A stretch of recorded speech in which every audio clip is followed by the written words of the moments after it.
You're listening to Simply the Best Sports Take, the best podcast breaking down the best stuff in sports with host Sean Bingham.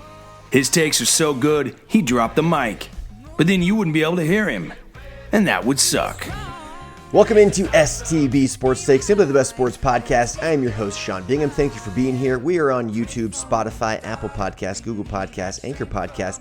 Everywhere you get your podcasts, we are there. So whatever platform you're on, please hit the subscribe button. Make sure that you don't unsubscribe because that would not be cool. Okay, so subscribe, be cool, be fun. Here we go. Obviously, I did a podcast just a couple days ago, or was it yesterday? No, 2 days ago, because yesterday I had to go on a business trip. Literally went to Idaho Falls and back in the same day. Really fun. And so I knew I wasn't going to be able to get a podcast out, but the NBA Finals had just ended Tuesday night, so I had to get a podcast out. So I did one late Tuesday, got some great thoughts in, got some great feedback, ran into a good friend of mine, Jose Calix, last night. He said he had listened and liked the takes, so shout out to Jose for listening. Thank you, my man. And so, but I have more. I had to say. You know, I've been following what people are talking about. It's fun to just discuss what people are discussing. We love the NBA. We love sports. Opening ceremonies tonight for the Olympics, by the way, so I'm excited to get some Olympic chatter going here in the podcast over the next couple of weeks. I actually looked up to see if I could go to Tokyo, and you cannot. They're allowing only Japanese spectators to attend the games, and the borders are still not open to U.S. citizens outside, of course, from those that are working the games, things like that. But fans are not allowed, so I won't be going. But it'll be fun to watch, fun to follow along. So we'll get some good Olympic talk going here over the next couple weeks. But right now, I want to go just fully back to the Giannis Antetokounmpo thing and the title that the Bucks just won and the greatness of that. Not all titles are created equal. I've been hearing both sides of this argument, right? Is a ring a ring, right? Is a ring a ring? In one sense, yes, it is. Like Kevin Durant, let's take him for example. He has 2 rings. He was Finals MVP of both of those titles, and we all know that he joined a 73-9 Warriors team who had won a title 2 years before to go and get his titles, right? So he joined an already existing close to super team. I'm going to say that Warriors team with Steph, Clay, and Draymond, that was not a super team. That was a really, really good team. But to me, that was not quite a super team. Once KD got there, that was an undeniable super team. And of course, they go and win 2 titles in a row. Would have won 3 in a row, but KD tears his Achilles. Klay Thompson has a knee issue, and they lose to the Raptors, right? And then KD bounces for Brooklyn. So that's how KD got his rings. KD was up 3-1 that same 73-9 team. In fact, it was the 73-9 year. The year that the Warriors went 73-9, they lost in the finals to the Cavs that year, but they were down 3-1 in the conference finals to the Oklahoma City Thunder. Kevin Durant and Russell Westbrook, they were down 3-1 to those guys. And comes storming back. KD blows the lead. KD blows a 3-1 series lead and then joins that team the very next year. Obviously, that's not looked upon as being very cool. That's not looked upon as being, it's not what Giannis just did. It's the opposite of what Giannis just did, okay? Now, with that, he did go get 2 titles in his prime as the Finals MVP of both of them. Can that be taken away from him? No, it cannot. When he retires and we're looking back, at the history of the NBA 50 years from now, and Kevin Durant has 2 Finals MVPs. Maybe he gets more with Brooklyn, but we'll just say he ends with 2. Is that going to be viewed as like not good enough? No. Very few people will remember it to that extent. I think we've already started to forget a little bit the extent to which he kind of cheated to get those titles. He didn't cheat because he went and won them, but it was just like almost unfair competition. In fact, it was so unfair that it felt like the NBA should maybe they should regulate the dispersing of the superstars a little bit, but it's business. It's business. If your franchise can attract better players, then I guess more power to you. But the question is, would you take KD's 2 titles over Giannis's 1? Now, Giannis's 1 title is absolutely more meaningful than either of KD's. It just is, without question. Even when KD won that first one, the first year he was there, it just felt so like blah. Like nobody cared. He's holding up the finals MVP trophy, and he didn't even like do the whole hoist it over your head thing, because I don't think he felt good enough about it. He kind of just like held it out to the side, like, yeah, what's up? I did this. But really he was like, yeah, this was like so expected. Like there's no way he felt like he reached the mountain peak. It's like climbing Everest and then, you hop on a mule to like carry you to the top. It's like you got to the top of Everest, but you didn't really do it. You kind of got carried half the way up or something like that. That's kind of what KD did.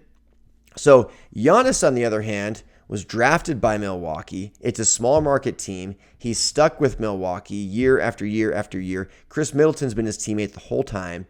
They did this together. Chris Middleton was in the G League. He was a second-round draft pick. Like, freaking, what's his name? Stack. I can't think of his name right now.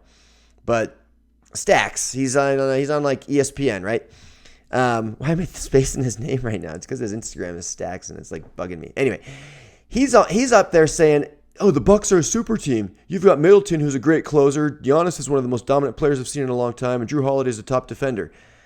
Okay, so anyone that has three players that are good is a super team now? Is that the criteria for super team? If you have three good players, you're a super team? Well, I guess every playoff team is a super team then. That was the dumbest comment ever. Steven Jackson, that's his name. Jeez, Stacks. Steven Jackson's been saying it. This is the same guy that ran into the stands and beat people up. So he says that the Bucks are a super team. I say BS.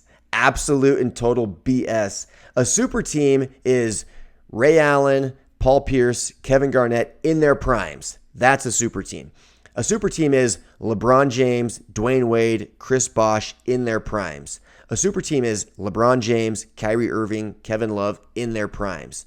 A super team is Kevin Durant, Klay Thompson, Steph Curry, Draymond Green in their primes. Or now, Kevin Durant, James Harden, Kyrie Irving in their primes. Those are super teams. You could argue back Magic, Kareem, James Worthy in their primes. Even McHale, Bird, Parrish, who else were the dominant players on that team?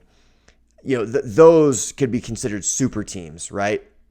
You could even argue that Jordan, Pippen, and Rodman was a super team, even though, again, Jordan never, ever in his entire career, not one season ever, did Michael Jordan have two teammates who were all-stars. LeBron, for instance, has had it 7 or 8 times. I think 7 times. 7 times. He's had two teammates that were all-stars. Kyrie and Kevin Love, D. Wade and Chris Bosh. LeBron has had it 7 times. Jordan had it 0 times. So I'm not sure that would even qualify as a super team. The super teams are like the teams where it's like, oh my gosh, this is unfair. And that's how it feels with the Brooklyn Nets right now. That's how it felt with the Warriors for those years that KD was there. That's how it felt with the Heat for the years that LeBron was there. Nobody called the Spurs a super team, even though they had Ginobili, Parker, and Duncan, because it wasn't a super team. That was one superstar with 2 really good players. That's what the Bucks are. They're one single superstar. One. Chris Middleton is not a superstar. He's barely an all-star. Chris Middleton is barely an all-star. He is an all-star, but barely. He is not even close to a superstar. Drew Holiday, not even close to a superstar. Brook Lopez, not even an all-star. So they're not a super team at all. So Giannis's title is definitely more significant than either of LeBron's in Miami, than either of KD's in Golden State. And I think it's more significant than even LeBron's last year in LA, because Anthony Davis and LeBron James, that's 2 of the top 5 players in the league on the same team. That's close to a super team, and that was a bubble title. So not all titles are created equal. That's the main point here. You can't tell me that AD doesn't want another title. I've talked about this before, but Anthony Davis, his only title was in an empty gym with no fans on a hotel Disney World campus where it was like an AAU tournament. It took him back to his high school and college days. High school, really, of like traveling somewhere and staying in a hotel or a dorm room for a while and playing in a tournament with your buddies, and you see the same players that you've played against in other tournaments before. That's what that title was last year. And you can call me a Laker hater, whatever you want. I'm not a Laker hater. I'm not a LeBron hater. LeBron is one of the greatest players of all time. I love watching him play. I'm going to be sad when he retires. But last year's title, regardless of who was going to win it, it was a watered-down bubble title that does not mean as much as this year's title does or the year before its title did. Just because of the circumstances. It's not the Lakers' fault there was a pandemic. It's not anybody's fault. There was, though. The NBA did the best they could to provide us with some good entertainment. I'm glad they did. We needed it. It was fun to watch. I watched it. Not many other people did, though. We found the ratings were the lowest ever. But it was a watered-down title. It's just not the same. It doesn't mean the same. I guarantee you Anthony Davis wants a quote-unquote real one. I guarantee it. I guarantee you Kevin Durant wants a real one, even though in Brooklyn you could argue it's not going to be quite the same either. But at least he went and formed that super team. At least he was the creator of that super team. The Golden State one already existed, and he went and just grabbed hold of their coattails and went along for the ride. But as the leader, as the best player, as the finals MVP, and they did lose the finals the year before to the Cavs, and so there is something to be said there. Now, look, for those Jazz fans listening, remember when Karl Malone went to the Lakers, and he joined Shaq, Kobe. They also had Gary Payton. They had Glenn Rice and Karl Malone. That was like their starting five. That was like the super team of all super teams. The difference there was Karl Malone, Gary Payton, and Glenn Rice were all out of their primes by a good 2 or 3 seasons out of their primes. Kobe and Shaq were still there, big time. But the other 3 guys were like past their primes, weren't making all-star games, but they were, serviceable starters still. Well, Karl Malone did not get one. They lost. That was the year the Lakers lost to the Pistons. But think if Karl Malone had gotten a ring there. Do you really think that would have meant the same to him as if he had won one in Chicago in 97 or 98 against the Bulls and Jordan when he was MVP of the league? No, not even close. There's no chance it would have meant the same. So no, not all rings are created equal. Not all titles are created equal. Yes, a ring is a ring in the sense that, yes, you are an NBA champion. Do you think that Giannis's brothers feel the same about their title as he feels about his? No, they don't even play. They're just on the team. It's not the same. It's not the same. It's not even close to the same. So for people to act like it is lunacy. For people to act like he has a super team is lunacy. So there's that. Okay, now the question is, I was asked the question about, is Giannis as dominant as Shaq? Would you take Giannis prime or Shaq prime? My buddy John Heath asked me this. I've also seen this sort of thing discussed a little bit in sports talk shows, elsewhere. Not really who would you take, but where does Giannis stack up? Shaq even went on record saying that Giannis is Superman, right? Which has been Shaq's self-proclaimed nickname. So that was a big deal. My answer to John was, Giannis is not quite the level of dominance that Shaq was. He can't bully people around. He's not as tall and as heavy. Shaq was not only 2 inches taller than Giannis, but probably a good 50, 60 pounds heavier. And in his prime, it was still vast majority of it was mostly muscle for Shaq. I mean, he was literally ripping hoops down regularly. Like the NBA had to change the structure of the basketball standard that they used to stop Shaq from tearing the hoops down. That actually happened. He did it enough that they had to change the structure of it. He also was so dominant, but yet so weak at foul shooting, that an entire strategy of hack-a-Shaq was invented because of him. An entire defensive strategy was invented to slow Shaquille O'Neal down. He was shooting 60, 70% from the field, but only like 50% from the line. So they're like, well, let's foul him. This is easy. He's shooting 60% on dunks. He's just going to dunk it every time. Or we'll watch him hit 1 or 2 free throws. They were willing to give up a point every possession to keep him from dunking on their heads. So then the NBA had to change rules to where you couldn't foul, if it's off ball, if it's under 2 minutes, they changed rules even for Shaquille O'Neal. So Giannis is not to that level of dominance. He isn't. Shaq only won one league MVP, which is a joke because Steve Nash has 2. So let's not even get me started there.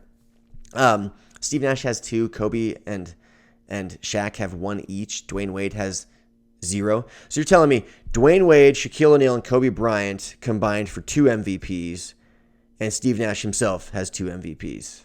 Something's wrong with that picture. But anyway, I'll stop the MVP Steve Nash hate there for now. But Shaq only got 1 MVP, regular season league MVP, but he has 3 finals MVPs and 4 total titles. And he was the clear-cut second best player on that Heat team where Dwayne Wade was the finals MVP. That's the other thing. Do you think Dwayne Wade's first championship means more than his second and third that he got with LeBron as Robin to LeBron's Batman? I guarantee you that first one means more. It was, not only was it his first one, but he was the MVP. He was the finals MVP. He became the leader and the best player on that team. They were down 0-2 and came storming back to win 4 straight, just like the Bucks did. So those titles mean more. LeBron's title in Cleveland, even though it was his third one, not his first or his second, his third, you know that means more to him than the one he got last year with the Lakers and more than the 2 he got in Miami. It just does, because it was with Cleveland. And even then, he was on kind of a super team. People, I commented on some stuff on Instagram. People coming back at me saying that Kyrie, Kevin Love, and LeBron wasn't a super team. Are you crazy? Are you absolutely insane? That was an absolute no-brainer super team. Like, without question, it was a super team. They were all 3 all-stars. They're still to this day all-stars. Kevin Love's definitely on the downside of his career, but I mean, come on. Like, that was an absolute no-brainer super team. But that championship still means more to LeBron. Why? Because that's where he grew up. That's where he went to high school. That's where he was drafted into the NBA. That's where he spent his first 7 years playing. That's where he went to a finals and got swept and said, you know what, I can't do this. I got to go join a bigger, better team. Got to get out of Cleveland. Went and learned, for 4 years in Miami. Went to 4 straight finals, won 2 of them, the middle 2. He lost 1, won 2, lost a 4th. So he wins the middle 2, goes to 4 straight. The experience and the knowledge and it's invaluable, right? Learning from Pat Riley and D. Wade. He just grows up, goes back to Cleveland, and finally delivers on a promise and gets that title for a city that's just starving for it, right? And he knows that they're looking to him to do it, and he did it. You know that title means more to LeBron than the 2 he got with the Heat and the 1 he got with the Lakers. You know it does. So, yes, I would even dare say that KD's next title with the Nets, which will probably come next year, is going to mean more to him than the 2 he got with Golden State, because it'll be his team. And even though he was the best player in Golden State, it was Steph Curry's team. We all know it was. Anyway, back to Shaq and Giannis. So I think that Giannis will prove to be the better player when all is said and done. I think Giannis works a lot harder than Shaq did, and I think you'll see Giannis prove to have been the better player. Their numbers are quite similar. Both shoot very high percentages from the field. Both average high 20s and in the teens, for rebounding. They both can block shots. Shaq never got a Defensive Player of the Year. Giannis has. I think you'll see in the end that Giannis will go down as the better player. I wonder, like I said in the podcast 2 days ago, I wonder if his dedication, if his loyalty to Milwaukee will hurt him, because it's going to be hard for the Bucks to win another one. It just is. I think if I were a betting man, I would bet that Giannis will go down as the better player than Shaq, like in all reality, but because of the lack of accomplishments, there'll be those that say he is not there, lack of accomplishments, lack of team accomplishments, because I don't know that the Bucks will win more. I just don't know if they will. Of course they could. They did this year, but I don't know that they will. Giannis, by the way, you could already argue that he's better than Shaq. It's funny, as I'm sitting here making this my own argument, I'm just like, gosh, he's got 2 league MVPs. He's got a Defensive Player of the Year. He has a Most Improved Player. He has an All-Star Game MVP. He has a NBA championship as the clear-cut best player. He was Finals MVP. Like, there's not much he hasn't accomplished already, and he's only 26 years old, and he's like a 28-13 guy repeatedly. In fact, the only guys in NBA history to have a Defensive Player of the Year, and a League MVP, and a Finals MVP are Michael Jordan, Hakeem Olajuwon, and Giannis Antetokounmpo. That's the list. That's it. 3 guys in the history of the entire league have won MVP, Defensive Player of the Year, and Finals MVP. That is very significant. Take it even a step further. The only guys in the history of the league to win multiple league MVPs, a Finals MVP, and a Defensive Player of the Year are Giannis and Jordan. That's the entire list. Jordan was by himself as a guy to have a Defensive Player of the Year, a Finals MVP, and then multiple league MVPs. Giannis just joined him, which means Jordan's the only guy to have multiple Finals MVPs, multiple league MVPs, and a Defensive Player of the Year award. Giannis gets one more title with a Finals MVP. He joins that list as well. So Giannis is already on lists where it's just him and MJ. Just him, MJ, and Hakeem. I mean, those are top. Jordan's best all time. Hakeem's, I go back and forth on who I think is the best center of all time, Shaq or Hakeem. It's one of the two. But that's a very, very good company that Giannis is in. And I freaking love the guy. He goes the next day, I hope you guys saw this. He's at Chick-fil-A, didn't sleep all night. He's at Chick-fil-A with the trophy, the Larry O'Brien trophy, and the Bill Russell Finals MVP trophy, both in his lap on Instagram Live, ordering a 50-piece nugget to go with the 50-piece he had just dropped in Game 6 in the finals. And he's Instagram Living the whole thing at Chick-fil-A. He's letting fans come and touch the trophy. Let at least one fan come and touch the trophy. Fans are out lined up at his window, and so cool. So freaking cool. Like, the guy is so likable. I love the dude. I'm rooting for him. There's talk now that Chris Paul is maybe going to go somewhere, and obviously they're pushing for the Lakers. Magic Johnson's pushing hard for the Lakers. And I'm curious what you would do. If you're Chris Paul, do you opt out of $44 million at age 36 when you're clearly a depreciating asset? You are an asset. Chris Paul's an asset, but he's depreciating. There's no question he's a depreciating asset. So does he have 2 years left? Does he have 3 years left? He for sure has 1 or 2 where he can be a very key role to a championship run. If you're him, do you run it back with Phoenix? Because that'll mean more than going and joining LeBron and AD. Or do you go join LeBron and AD to make sure you get that title? Because I think if the Lakers had, and the truth is you're not guaranteed that even, because you're probably going to have to go against James Harden, Kevin Durant, Kyrie Irving. And I would give the edge to them over the Lakers. But, and by the way, I had mentioned that I would say if I were a betting man, I would bet on the Nets or the Lakers or even the Clippers ahead of the Bucks. Well, guess what? Vegas already has their odds for next year, and the Bucks are third behind, you guessed it, the Nets and the Lakers. So if you're Chris Paul, what do you do?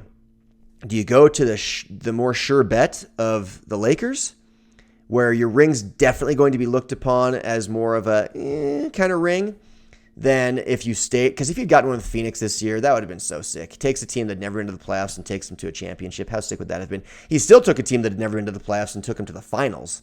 I mean, the guy is an all-time great. He really, really is. I feel bad that he doesn't have a ring because he's that good.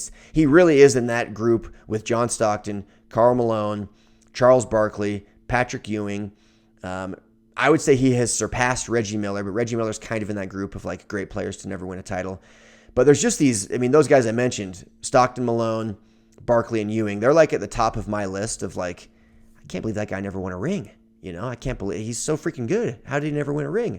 And Chris Paul's right there in that group. That would be like my starting 5 of having never won a ring. It would be Stockton and Chris Paul and Barkley and Malone and Ewing, So crazy. Crazy hasn't won one. I hope he can get it.